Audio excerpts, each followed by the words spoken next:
जानिए सावन में ही क्यों लाई जाती है कांवड़।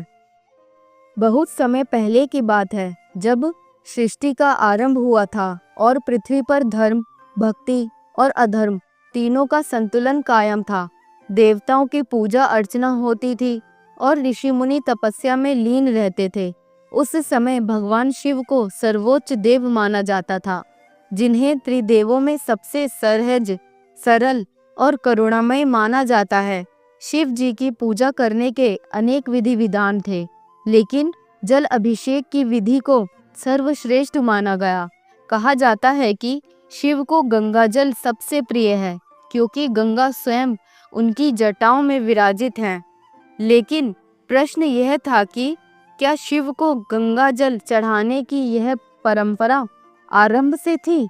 क्या कांवड़ लाने की यह परंपरा प्राचीन युगों से चली आ रही है, या इसका आरंभ किसी विशेष घटना से हुआ?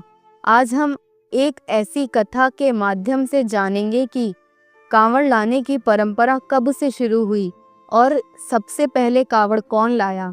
यह कथा त्रेता युग से आरंभ होती है, जब भगवान विष्णु ने राम रूप में अवतार लिया था और लंका में रावण के अत्याचार चरम पर थे। लेकिन इस कथा की शुरुआत उस समय से होती है जब समुद्र मंथन हो रहा था। देवताओं और असुरों ने मिलकर अमृत प्राप्त के लिए समुद्र मंथन किया। उस मंथन में जो सबसे पहला रत्न निकला वह था हलाहल विष। यह विष इतना घातक था कि उसके निकलते ही चारों ओर त्राही त्राही मच गई। ना देवता उसे रोक सकते थे, ना असुर। तब सबने भगवान शिव की शरण ली। भोलेनाथ ने करुणा के भाव से उस हलाहल विष को अपने कंठ में धारण कर लिया।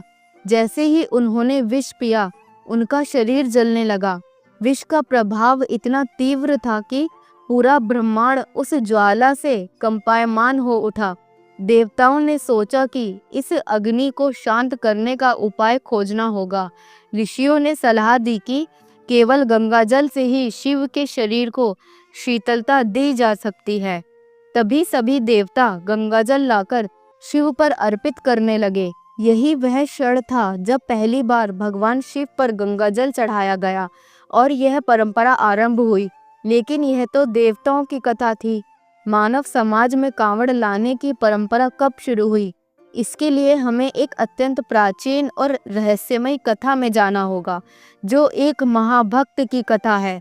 एक ऐसे साधारण मनुष्य की जिसने भगवान शिव के प्रति अपने अद्भुत प्रेम के कारण इस परंपरा को जन्म दिया। उस भक्त का नाम था भद्रक। भद्रक कोई राजा या ऋषि नहीं था, वह एक सामान्य चरवाहा था जो उत्तर भारत के शिवालिक पर्वतों के पास के एक छोटे से गांव में अपने माता पिता के साथ रहता था। उसका जीवन बहुत साधारण था, लेकिन हृदय में भगवान शिव के लिए अगाध भक्ति थी। भद्रक को एक सपना आया जिसमें उसने देखा कि भगवान शिव उसकी ओर मुस्कुराते हुए कह रहे हैं, भद्रक, मेरी तपन बढ़ती जा रही है, मुझे तुम्हारे प्रेम की शीतलता चाहिए। अगर तू सच्चा भक्त है तो गंगा से जल लाकर मेरे ऊपर चढ़ा। भद्रक की नींद खुली तो वह गहरे चिंतन में डूब गया।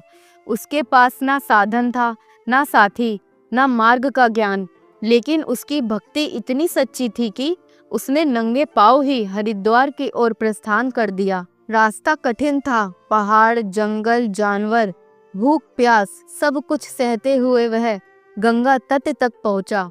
गंगा माता के सामने खड़ा होकर उसने प्रार्थना की, हे माता, मुझे अपना पावन जल दीजिए ताकि मैं अपने भगवान को शीतल कर सकूं। गंगा माता प्रकट हुई और कहा, भद्रक, तेरी भक्ति ने मुझे प्रसन्न कर दिया है। मैं तुझे अपना जल देती हूँ, लेकिन इसे दोनों कंधों पर बराबर लटकाकर संतुलन के साथ ले जाना होगा। अगर संतुलन बिगड़ा तो जल अपवित्र हो जाएगा। भद्रक ने एक लकड़ी ली, उसके दोनों ओर दो छोटे छोटे कलश बांधे और संतुलित रूप से अपने कंधों पर रखा। वह पहला मानव था जिसने कांवड़ उठाई थी। यह वह क्षण था जब कांवड़ की अवधारणा का जन्म हुआ। रास्ते में अनेक कठिनाइयां आईं, लेकिन भद्रक रुका नहीं। जब वह शिव मंदिर पहुंचा और गंगाजल भगवान शिव पर चढ़ाया तो चमत्कार हो गया। शिवलिंग से एक दिव्य प्रकाश निकला और आकाशवाणी हुई, भद्रक, तू प्रथम मानव है जिसने सच्ची भक्ति से मुझे शीतल किया है। आज से तेरी यह यात्रा कांवड़ यात्रा कहलाएगी और सावन में जो भी भक्त इस प्रकार गंगाजल लाकर मुझे चढ़ाएगा उसका कल्याण निश्चित है। तब से लेकर आज तक यह परंपरा चली आ रही है। सावन का महीना जो भगवान शिव का प्रिय मास है, उसमें लाखों भक्त कांवड़ लेकर गंगा से जल लाते हैं और पैदल चलकर शिव मंदिरों में जाकर जल अभिषेक करते हैं। भद्रक की यह परंपरा युगों तक फैली और अब भारत के कोने कोने में फैली हुई है। भक्ति का यह पर्व केवल धार्मिक अनुष्ठान नहीं, बल्कि आत्मा शुद्धि, सेवा, समर्पण और ईश्वर के प्रति पूर्ण आस्था का प्रतीक है। कावड़ लाने वाले भक्त जब बोल बम के जयकारे लगाते हुए चलते हैं तो केवल कदम ही नहीं चलते, उनका हृदय भी प्रभु की ओर बढ़ता है। समय बीतता गया, भद्रक की यह परंपरा उत्तर भारत से निकलकर पूरे देश में फैल गई। हर क्षेत्र में कांवड़ यात्रा की अपनी अलग परंपरा बनी, लेकिन उद्देश्य एक ही रहा, भक्ति, समर्पण और भगवान शिव के प्रति सेवा। पश्चिमी उत्तर प्रदेश, हरियाणा, राजस्थान, बिहार, झारखंड और बंगाल तक के लोग सावन में हरिद्वार, गौमुख या गंगोत्री से जल लेकर शिव मंदिर तक पैदल यात्रा करते हैं। आज भी यह परंपरा जीवंत है। आधुनिक युग में भी लाखों लोग ट्रैफिक, धूप, बारिश, थकान की परवाह किए बिना इस यात्रा में शामिल होते हैं।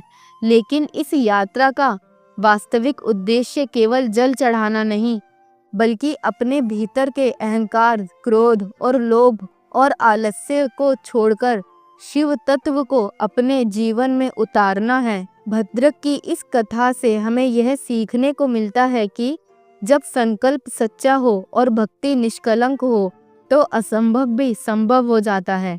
उसी की तरह यदि हम भी पूरी श्रद्धा और प्रेम से शिव की सेवा करें तो वह अवश्य प्रसन्न होंगे और अपने कृपा से हमें जीवन में मार्ग दिखाएंगे।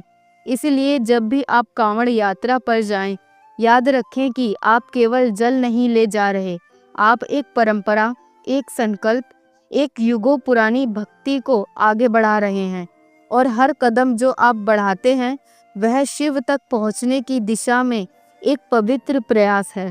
दोस्तों, अगर आप भी शिव भक्त हैं तो हमारे चैनल को सब्सक्राइब, वीडियो को लाइक और शेयर करना ना भूलें। फिर मिलेंगे ऐसी ही एक और शिव कथा के साथ। हर हर महादेव।